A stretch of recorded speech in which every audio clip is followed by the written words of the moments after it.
Time to show the world the top is what I strive for.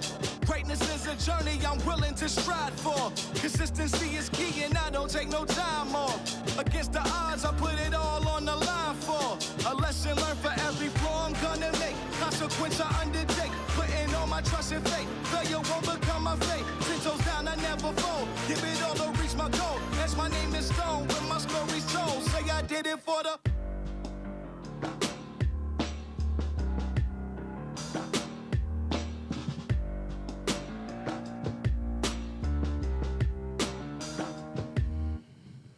Good morning, Ford Point. How's everybody doing today? Yeah, I love this intro video of all the series we've done. I feel like I should have hype music like that every single week for every single series. So if you're into any kind of music style like that, producing it, let me know. I'd love to get you involved in helping with our our intro videos. My name's Jimmy. I'm one of the pastors here at Ford Point, and we're so glad that you could join us despite all the crazy snow squall alarms you may have gotten this morning. I've gotten 3, I think, already. So be prepared. At any moment, we might get alerted of some kind of emergency happening in our area, but not to be afraid. This is a fallout shelter approved, right, Stephen? This can handle anything here at, yeah. So we're glad that you're here, and we can embrace and handle the storms together here at the Palace Theater. How many of you guys have ever gone on a road trip before? Anybody done a road trip before? Yeah, a road trip is kind of one of those things where, it's not just getting in a car and going someplace. A road trip, it has this idea that you stop at a lot of different places, you stop to smell the roses, you look at all the sights on your way to another destination. Now, normally, when I travel, I don't necessarily like spending hours in the car, so I have some place that I have to get to. I'm going there quick, and I'm not stopping to smell the roses. We have 4 girls. They're all, 13 and under, so when we have some place to go like that, we want to get there quick because we start losing people rather quickly, and the car ride becomes unbearable for everyone once it becomes unbearable for one. But however, 2024 is going to be the year of the road trip for the Doyle family. Here's why that is. In February, next month, we have a wedding that we need to go to down in Florida. So we got this crazy idea. We said, you know what? Let us take a road trip. Instead of just flying the whole family down there, which would probably be super expensive, we're going to take the winter break month, and we're going to go down through Ohio, we're going to stop at the Creation Museum, and then we're going to stop at the Ark Encounter, and then we're going to stop at Pigeon Forge, Tennessee, and then we're going to stop in Atlanta, and then we're eventually going to get to some friends of ours in Florida, then we're going to go across the state to the other coast to go to the wedding, and then we're going to somehow make the trip back, right? If you could put it on your prayer list now to be praying for the Doyles, because we are going to need it going on that trip. This is our first one as a family, and really it's kind of the training wheels to see if we're prepared for a much larger road trip that we're going to do over the summer. What happened is I got asked by one of my former students from a church that I worked at in Florida to do their wedding, and she's now going to be in Indiana. So we said, you know what, we'll go to Indiana to do the wedding.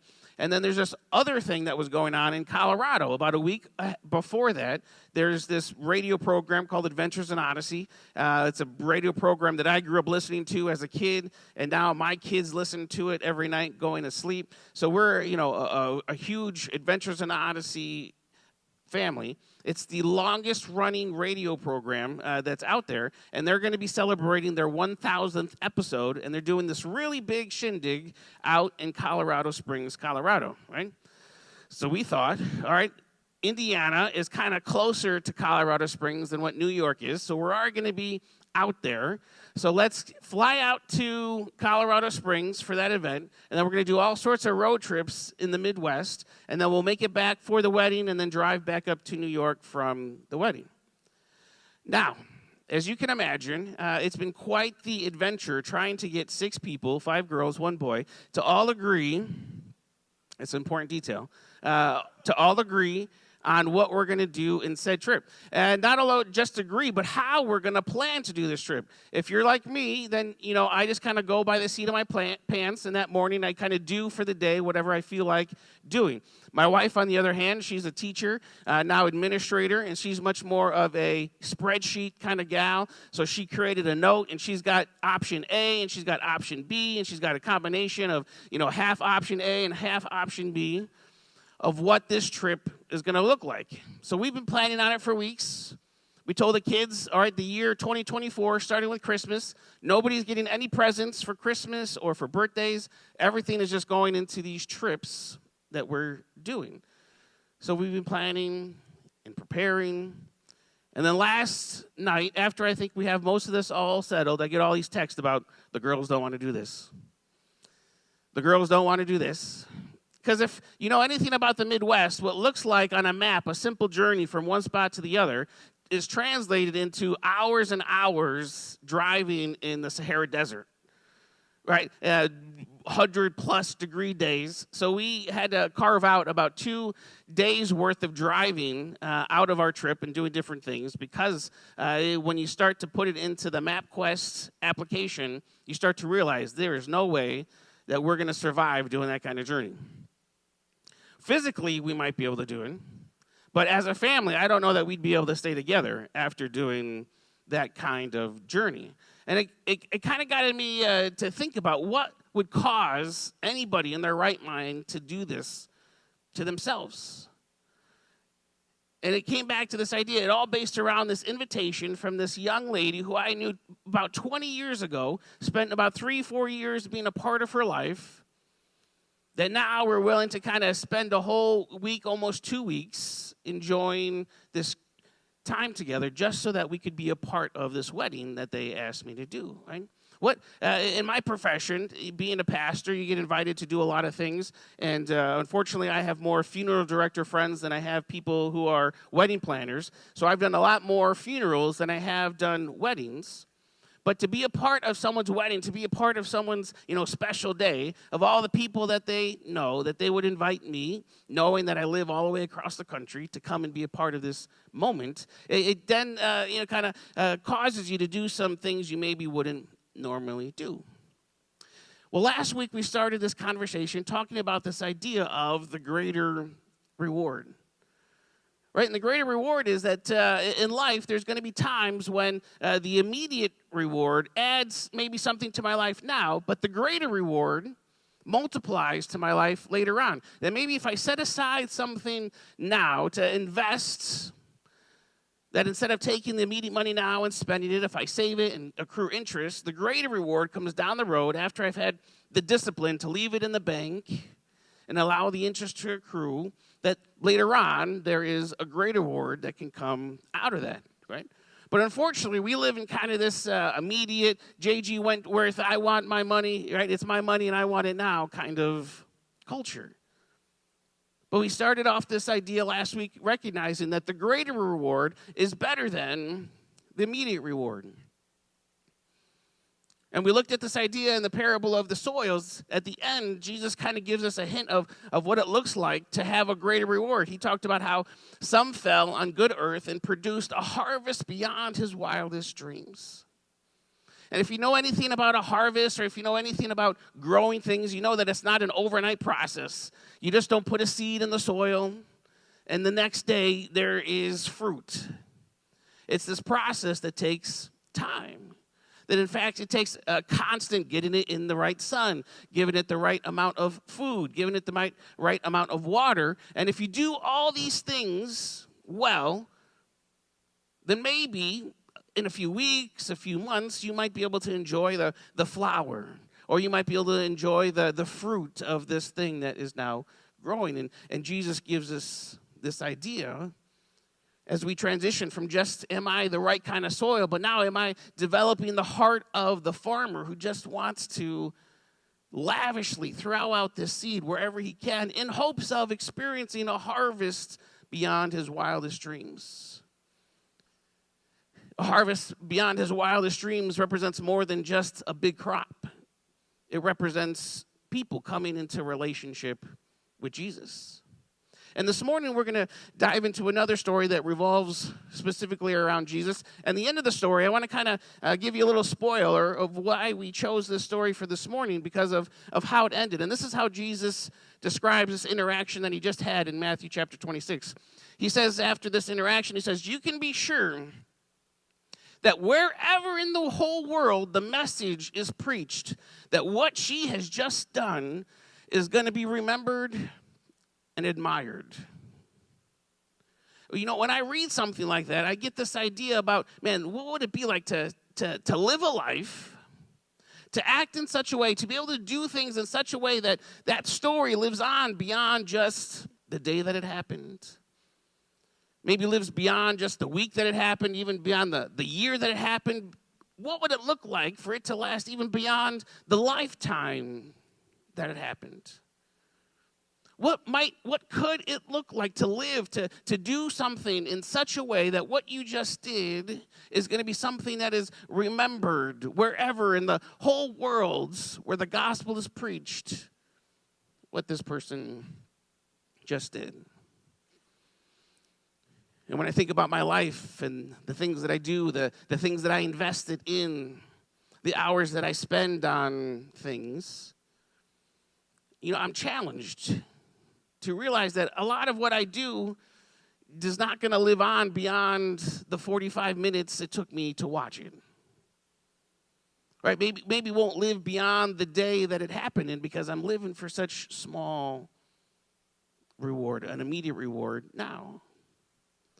So what happened that would lead to this kind of statement by Jesus? And that's what we're going to dive in today. We're going to be in the books of Matthew, Mark, and John. The same story is in all three of those books from a different perspective. So you'll see up on the screen less of a reference and more about who the author, from their perspective, said it. But if you want some references, it's going to be in Matthew chapter 26 or Mark chapter 14 or John chapter 12 is where we find this story. But it's challenging because John says, of all the things that Jesus did, and there was a lot, he says there would be book upon book, so many books that there would be no library in the world that could contain all the things that Jesus did. And with that much stuff that Jesus accomplished in his 3 years of life, this one story of this one woman and what she did is not only going to be in just one of the Gospels, too, but in three of the Gospels. And wherever the message is talked about, her story is going to be remembered. So Matthew starts off the story. He says, when Jesus was at Bethany, a guest of Simon the leper. So here it is, Passion Week. It's the week that Jesus is going to be headed to the cross. And we introduced to this character we don't really know anywhere outside of the story. And it's Simon the leper. What we have to understand is the phrase Simon was a very common nickname used for people. You read throughout the Gospels, you hear about Simon Peter. Peter got the nickname Simon. Simon, a very common surname, nickname, but leper was not. Leper was not a common nickname. It was not something that you wanted to be known as. Being a leper basically showed that you were an outcast. You were an untouchable. You had to remove your life from all the hustle and bustle of normal city and community life, and you had to live in a community outside, separated from the rest of the world. So we don't know if this person was an actual leper or this may be a nickname for Lazarus, because we're going to read in one of the other accounts how this is in the house of Lazarus is there, and Mary and Martha are there. And as we all know the story of Lazarus, Lazarus was someone who died and was buried, and then Jesus rose from the grave. But as a good Jewish person, you were not allowed to touch another human being that was dead. So Lazarus very well could have developed this reputation amongst other real devout Jews that you couldn't go anywhere near him because he had been dead. So this might be another person, or this could be a nickname for Lazarus. We're not sure. But what's important to catch at the beginning of the story is that Jesus finds himself in community doing life with the untouchables. Jesus is in relationship with, Jesus is going after the very people that most of culture, most of society would say are outcasts, are people that you want to stay away from. You get as far away as you can. And Jesus says those people are the people that you should go and eat with. And this is one of the greatest discrepancies between Jesus and our current Christianity. Because our current Christianity is very nice and cut and clean, picture perfect. We have beautiful buildings. but it doesn't leave a whole lot of room for the outcasts, for the untouchables. And right at the beginning of the story, we're kind of challenged to reflect in your life, and as I was to reflect in my life, is when was the last time that you pursued relationship with a scandal? Okay, and I'm not talking in a sinful way, like, when was the last time you were, caught up in maybe emotions for an affair or something like that? Nothing like that at all. But when was the last time that you pursued a relationship with maybe somebody who our culture deems scandalous? Or maybe someone who our current Christianity kind of dubs as scandalous and should not be at a church? Right? When was the last time that you pursued relationship with a scandal? And what we see with Jesus, and what we see with the early church and his followers, and what we see with current Christianity is quite the gap. We see somebody who, in Jesus would constantly pursue these relationships and invite himself over to have dinner with people who are walking scandals. People who the current religious establishment said, what is Jesus doing? In fact, they would get to the place of being indignant at the fact that Jesus was having meals with these people. And so what happened was the people who were nothing like Jesus fell in love with Jesus. And the people who were nothing like Jesus, Jesus constantly found himself in relationship with. And we see this in the early church where everybody would just get together, no matter what their race was, no matter what their life looked like. They would get together. They shared all that they had. And as a result, the church just blew up. But now we're living in this culture where for the first time, the professing Christians and the people who talk about, being committed to a church is declining here in America. And I have to wonder if there's something about people in our culture that has bit into our faith or our religion, and we're losing our potency because we've been more in it for the immediate reward versus the greater reward. And we've lost the need, the calling, the mandate to build bridges towards people who are nothing like us, who are nothing like Jesus, but like Jesus, have those people call him friend and Savior. What we have been into in kind of our 2024 Christianity is quality over quantity. Right? We're more concerned with the quantity versus the quality. If we could just fill up chairs, if we can just get this event where we can get as many people who are there and as many people to raise their hands as possible, then we think that we are fulfilling the gospel. Versus when you look at the life of Jesus, he got together and did life with 12 people, and for those 3 years, for the most part, banging his head more often than not. Guys, would you just get the picture here? And he was more concerned about the quality of their faith versus the quantity of people around him. And for most of my life, I grew up with this quantity kind of mindset. I remember going to different events that churches would do, and now I look at them, and I call it hostage evangelism. They would go into the city, and they would say, we're doing this big free Thanksgiving meal. We're going to have free turkey, and we got stuffing, and we got mashed potatoes. And everybody who's in need, come to this event. And you know what would happen? All these people who were in need would come to this event.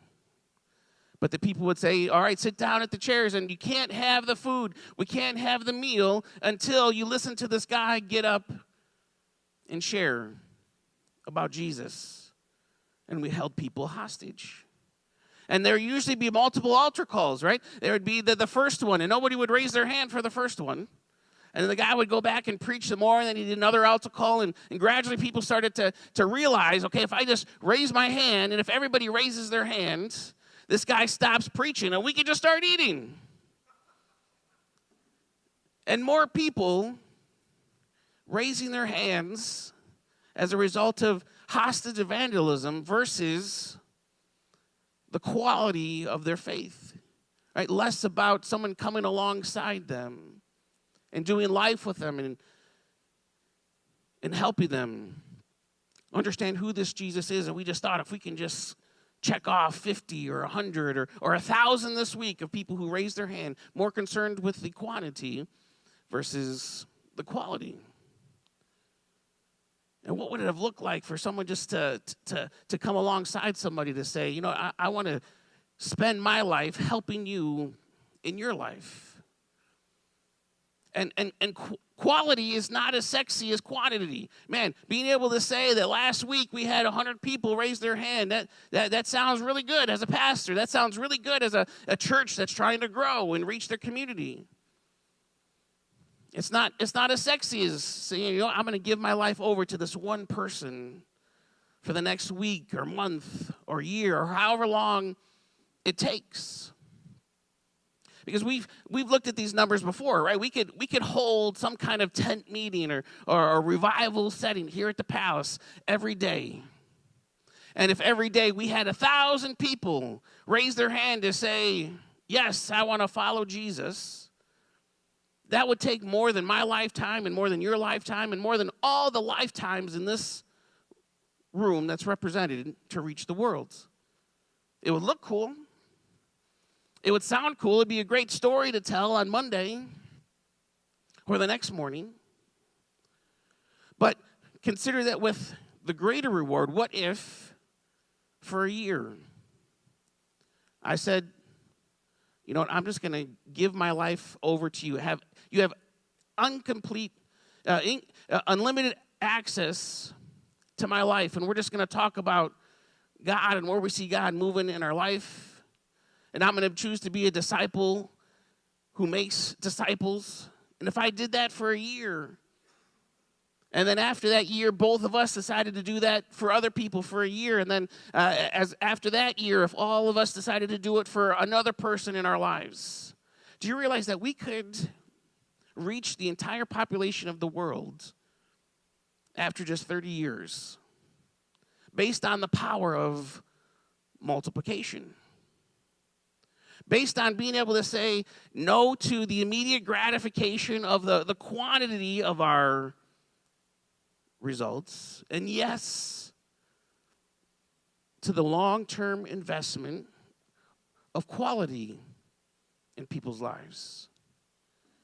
It would change. It would flip things on their head, but we'd have to break out of this mindset that we are drawn towards of we want it now as much as we can now. And Jesus found himself constantly building bridges in these relationships with the untouchables, with the scandals of his day. Matthew goes on, he says, when Jesus was at Bethany, a guest of Simon the leper, a woman, and again, here's another scandal that's going on. And in that culture, right, women were not given much right or status in that culture, but Jesus was constantly giving value to the women that were around him. A woman came up to him, and as he was eating dinner, and anointed him with a bottle of very expensive perfume. Matthew gives us this picture of just this woman coming in, anointing Jesus. Mark says this way, opening the bottle, she poured it on his head and anointed his head. John says it this way, he says, Mary came in with a jar of very expensive aromatic oils, anointed and massaged Jesus' feet, and then wiped them with her hair. And John gives us the first description of the actual people, where we learn that it's Lazarus who's there, and Mary and Martha. And here it should be no surprise to us that Mary gets a perspective from Jesus' feet, because Mary has this habit of being at Jesus' feet. We all know the story of Mary and Martha, and Jesus is there, and Martha is working and saying, Jesus, Mary's just sitting there at your feet. Get her to help me make the food, because there's some mouths we got to feed. And Jesus says to Martha, Martha, Mary has chosen the better thing, to be here at my feet. And now here it is, the Passion Week, and days away from Jesus giving his life. And Mary, once again, we get this view of her being at his feet, only this time she lets out her hair, another very scandalous action in that culture. She takes the expensive perfume and she anoints him, and specifically John makes note of the way she interacts with his feet. He goes on, Mary came in with this jar of very expensive aromatic oils, anointed and massaged Jesus' feet, and then wiped them with her hair, and the fragrance of the oils filled the house. Like, this wasn't just the, Perfumania kind of cheap knockoff brands that you get. New York City, you go and, you get some of the knockoff brand of your favorite perfume, and you put it on, and, 30 minutes later, you don't smell it anymore, right? It's diluted, and the knockoff brand. This is the real stuff. It came in a little alabaster jar, we're told. It was probably something very similar to this, something that it would be encapsulated in. Kind of you spend it once type of deal. You'd have to break the bottle, or there was no getting this back in once it was used. This stuff was so expensive, it was so pure, that it literally filled the entire house with the fragrance. Right, we all know people in our life who sometimes it feels like they put on a whole bottle of, whatever perfume, or I don't even wear that stuff, so I don't even know what's out there anymore, right? It gets a little, sometimes you get headaches because it's so much poured on. Probably nobody here. I don't know why you're laughing.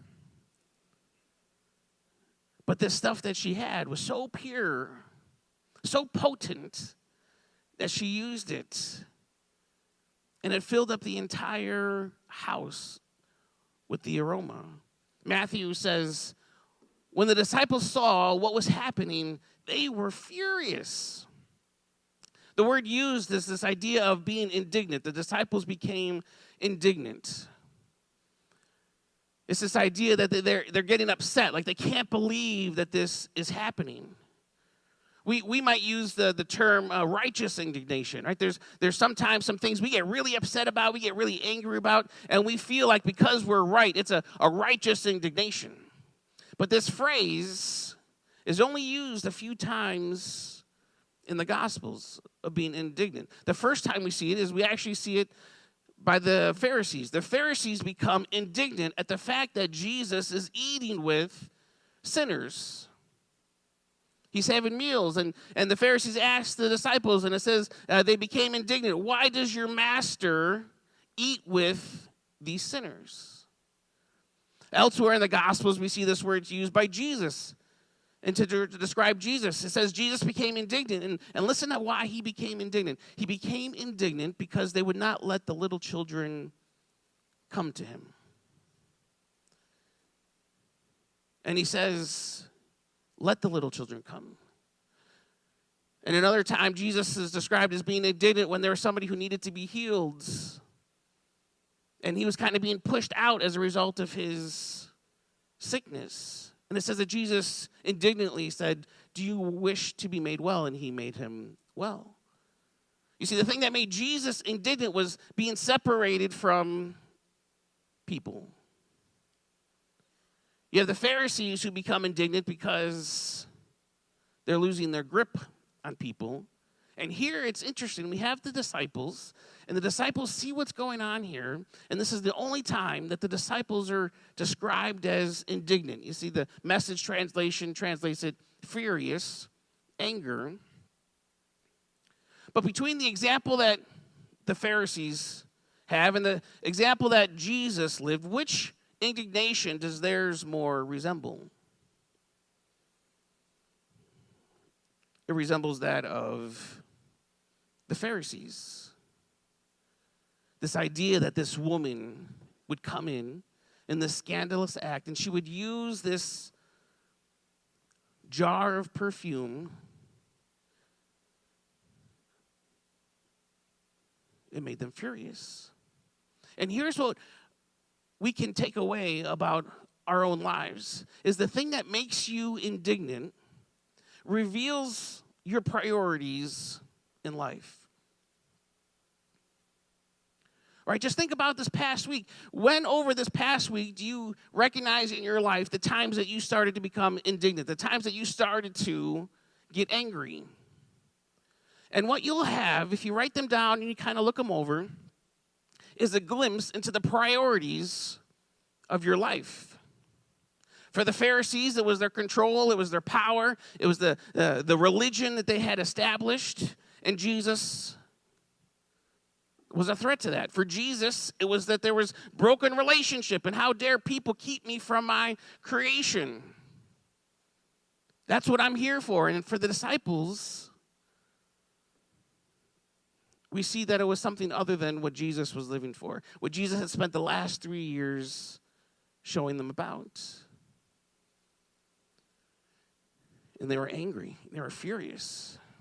And as we live through one of the greatest mass rebellions of faith in history, we have to ask ourselves, what are our priorities? And what is it that we are getting indignant over in our life? And if you're anything like me, there's a good chance that it's not about anything for the greater reward. It's about some things that have happened that have maybe prevented me from some immediate rewards in my life. You see, but Jesus was passionate about relationship. The religious leaders were passionate about rules. And the irony here is that the disciples who had spent 3 years in relationship with Jesus decided to choose the rules over the relationship. Matthew goes on to say that that's criminal. This could have been sold for a lot and the money handed out to the poor. And this is one of the reasons I love the Gospels and put such validity into what they say, is because if I'm one of the Gospel writers, this is kind of the stuff that I'm leaving out, right? I'm not putting in the stuff that makes me look like a dirtbag. I'm not putting in the stuff that makes me look like I'm not passionate about it or bought in. I'm leaving this scandalous stuff kind of out. But Matthew outs himself and his friends. In fact, John goes a little further. He says it was Judas Iscariot, one of his disciples, even then getting ready to betray him, said, "Why wasn't this oil sold and the money given to the poor?" I mean, we all know Judas is the betrayer who traded Jesus in for some silver. We get that he would do it, but Matthew says we allow Judas to whisper in our ears and to kind of plant these ideas that somehow this perfume that this woman was spending on Jesus was a bad investment, and that we should get indignant over this. Probably some righteous indignation. They probably felt that they were pretty justified because this could have been given to the poor. And that's what we're about, the poor. But they chose to default to rules over relationship, to default to quantity over quality. How many poor people could we have helped with this perfume? Versus what does it look like for the quality of this one act?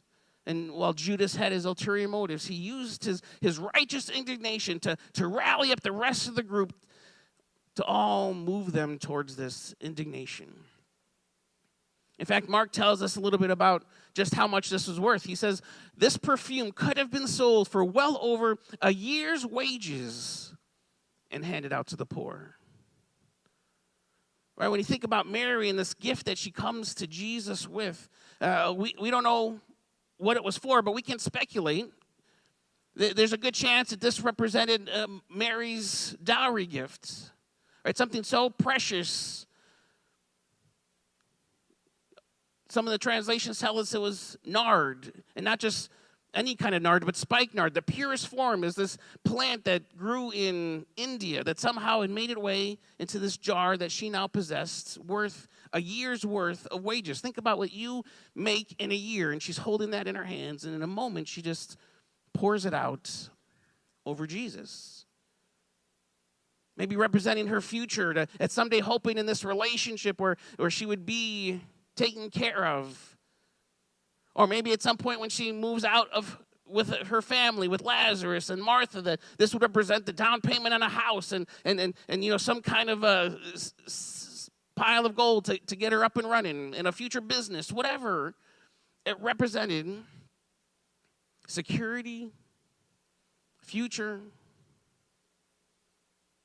And in that moment, she chooses just to spend it all on Jesus. Right? This one moment, this quality type of event that would change the perspective for everybody. Now, what we have in America today, I had Amelia bring on, this is what our faith looks like. American church culture, we have a rocking chair faith. We keep our vials of perfume in the safe, protecting them. We have a rocking chair faith. You know the thing about rocking chair? You know, it feels like you're doing a whole lot, but you're not really going anywhere.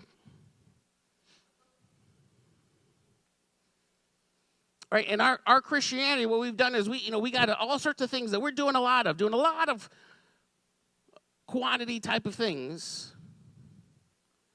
But we've run out of quality type of events, things that change people's lives. And this woman brings her alabaster box of this perfume and gives it and spends it all on Jesus. And we get a glimpse here. Here's the thing about charity.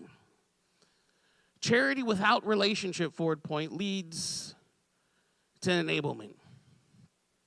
And we are living in a culture where more people than ever are enabled because we have been settling for all sorts of rocking chair type of events. How many people can we get to raise their hand? How many people can we get in the seats on a Sunday morning? And we think we're doing a whole lot, but we're not going anywhere. I've come to realize this about mission trips, short-term mission trips. Right, short-term mission trips are a group of people, they get together and they say, let's raise, $2,000 for us to be able to go to this other part of the world. And what we're going to do is we're going to tell them about Jesus. Because there's nobody there in their country who can tell them about Jesus, I guess. But as long as we're doing something, as long as we're rocking, as long as, it feels like we're not going anywhere. But yeah, we're doing something. Who knows what a local pastor could have done with the some $20,000 you raised to send your team down there. And time after time of mission trip that I've been a part of, everybody comes back with the same story. You know what? It changed me more than anything I was able to do down there. And for a long time, that became this kind of cool rally cry, like, wow, that God really worked in your life as a result of you raising all this money to go across the world.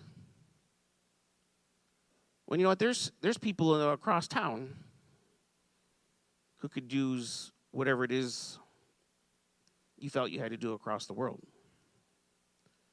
But the mindset is, if I'm doing something, if I'm, raising lots of money to go someplace far away, I'm rocking in my chair, but I'm not really going anywhere. For a long time, something in church world, man, you were considered, growing and making a difference in your community if you had a food pantry. Right? And all these people would come into this place and get food from you, and then they just would leave.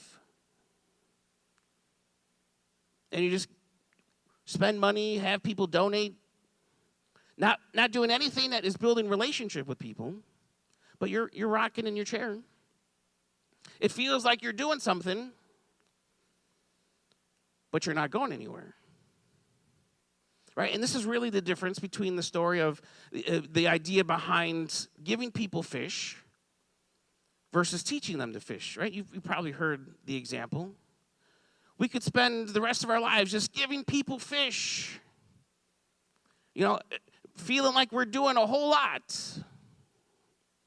But what if all of us decided to say, I'm going to build a bridge with a scandal in my community, with someone,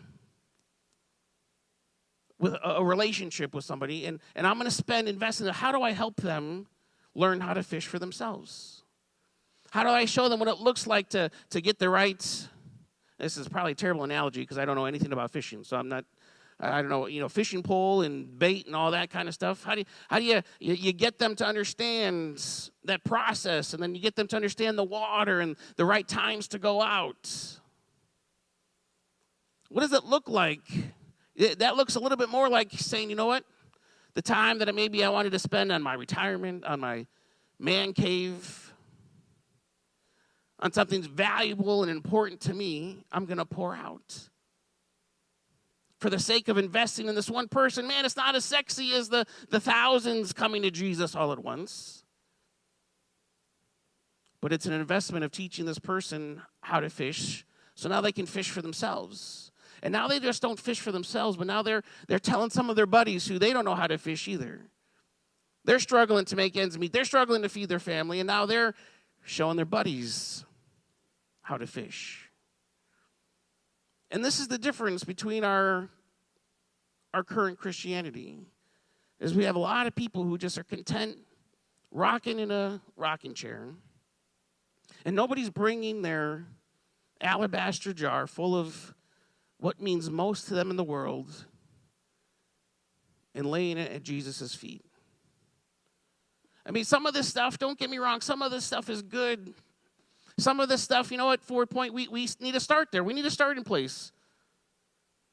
But if we stay here, then we're settling for good and we're never getting to what is great. And what we need in Syracuse and what we need in America and what we need in the world is people who refuse to just settle for what is good and constantly saying, God, would you take what's most important to me, my alabaster box, and how do I make it great? How do I pour it at your feet and go from good to great? To really touch and impact people on a level that they could never do on their own. And that's what we see happening here. You see, we have set the bar way too low, where as long as we're just moving, we got our card stamped. We got the hole punched. Matthew says, when Jesus realized what was going on, the indignation in Judas that spread to the disciples, he intervened and he says, why are you giving this woman a hard time? She has just done something wonderfully significant for me. And Forward Point, this has got to challenge us. This has really got to rock us, is what you are doing, whatever it may be, who are you doing it for? Because who you are doing it for determines how far you're willing to go. And most people in our culture and in their faith are doing it for themselves. And that's why they don't ever get out of the rocking chair. That's why they don't ever go to the safe and open it up and pull out that one thing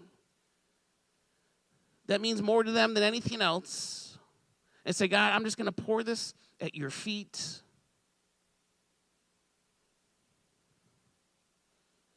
Like David of the Old Testament, he had to make a sacrifice. And he goes to this leader and he says, can I buy this land for me because I have to make this sacrifice to God? And the leader says, David, I respect you and your ministry and who God has called you to be. Not a chance. You can have the field for free. You can, in fact, I'm going to throw in the sacrifice, the animals for free. I'm going to give it all to you. And David says something very insightful about who he's doing it for. He says, that won't work. He says, I refuse to sacrifice to God that which costs me nothing. I got to pay for it. You see, if he was doing it for himself, that would have been a great deal. Score! But he wasn't doing it for himself. He was doing it for God. And he says, I cannot sacrifice that which costs me nothing. And Mark says, Jesus' reaction, he describes it this way. He says, you will have the poor with you every day for the rest of your lives. In fact, he says, whenever you feel like it, you can do something for them. Like it's important to have those things. You're going to be able to do those things anytime. There's going to need to be on-ramps for people who are kind of checking out this faith thing, get to build a relationship with other people, and you need to have those opportunities. But you're always going to have the poor with me. He says, but you know what? You are not going to always have me with you. She did what she could when she could. She pre-anointed my body for burial.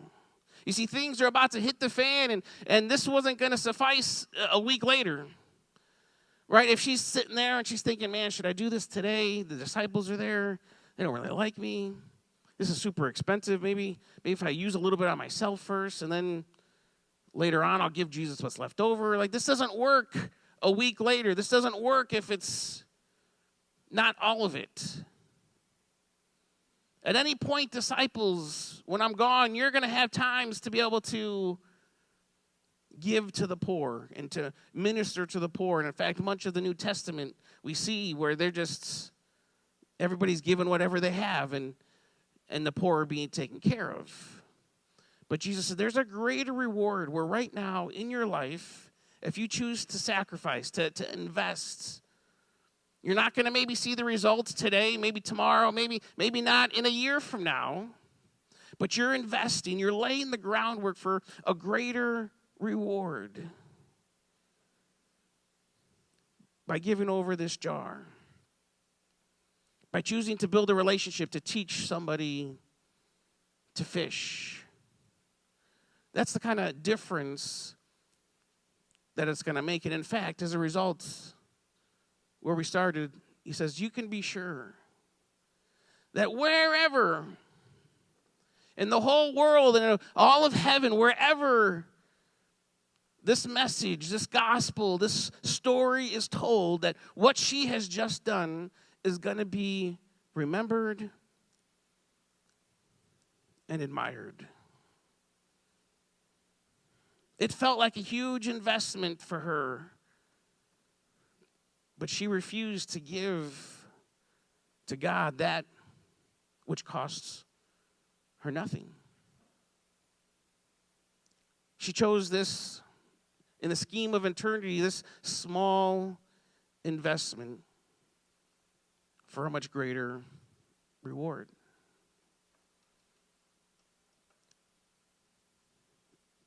My wife and I were in Florida when we first saw the message online that Agnes, the young lady who asked me to do her wedding, had gotten engaged. And I got a phone call from her. I wasn't able to answer, but she left a message, and she said, Jimmy, would you call me back? There's something that I'd really like to talk to you about. Now, you have to understand, I haven't really talked to Agnes in the last 2 decades. I don't think I've heard her voice. We've messaged a few times through text message. I wish her happy birthday. And Agnes was the first person to reach out to me when one of my other students had died from an overdose. She was the one who told me. So we kind of did the math and put it together and kind of assumed, based on when they got engaged and based on the countdown they had put up to when they were getting married, we kind of already went into the conversation knowing that she probably was going to ask me to do the wedding and what day it was going to be. And sure enough, we got back to New York, and I gave her a call, and she started to tell me about this person that she had met and everything that had gone on in their life, and that he had proposed, and they were engaged. And she said, Jimmy, I was having this conversation with my mom. And my mom asked me this question. She said, Agnes, well, who do you think you're going to have do the wedding for you? And she said, Jimmy, I kind of paused and was a little dumbfounded because I just responded to my mom. And she said, I just always assumed that Jimmy would do it. And her mom kind of, a little dose of reality. She says, well, you kind of have to ask him. But as she said, I just kind of always assumed that Jimmy would do it. You could hear the break in her voice as she started to get emotional, and she started to tap back into the 4 years that we spent together and we invested in her life. That the small investment of 3-4 years of having weekly youth group nights, of doing leadership retreats, of going on camping trips, of doing all these things, that somehow 2 decades later, it would turn into this emotional, heartfelt, Jimmy, when I think about getting married, there's nobody else who I can even imagine marrying me than you. Hadn't spoken in decades.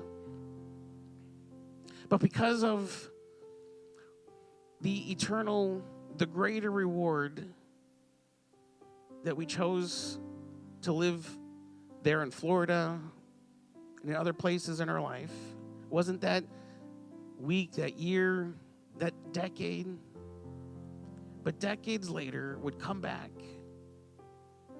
into something that now as a family we're building this crazy road trip around, all because we're going to be a part of this young girl's marriage. We're going to teach people how to fish, Forward Point. We're going to reorient ourselves to not just be rocking in a rocking chair and think that that is the bar. But we're going to start to really dive in. In fact, there's a group that's going to be meeting in a little while, and I'm going to challenge them. How do we just take our rocking chair things to these events where we're meeting people's needs in a way that they could never meet on their own? And that's going to be the new bar for us. Unless people are, dropping down to their knees crying because of the way we've impacted them, then we haven't poured out the jar enough. And we want to pour out the jar in such a manner that not just the entire house is filled with the aroma, not just the entire street, not just Eastwood, not just Syracuse. We believe that with all of our jars combined, that we can pour out a pretty powerful aroma that people are going to smell. And it's going to draw them to not raise their hands, but to maybe start tiptoeing into this relationship where they start to ask questions about who is this Jesus person. Because up to this point, all I'd known him as is being judgmental, as condemning, as looking down. But I look at that and I look at you and I just can't reconcile the two. Tell me about this Jesus that you know. And we're going to live for the greater reward.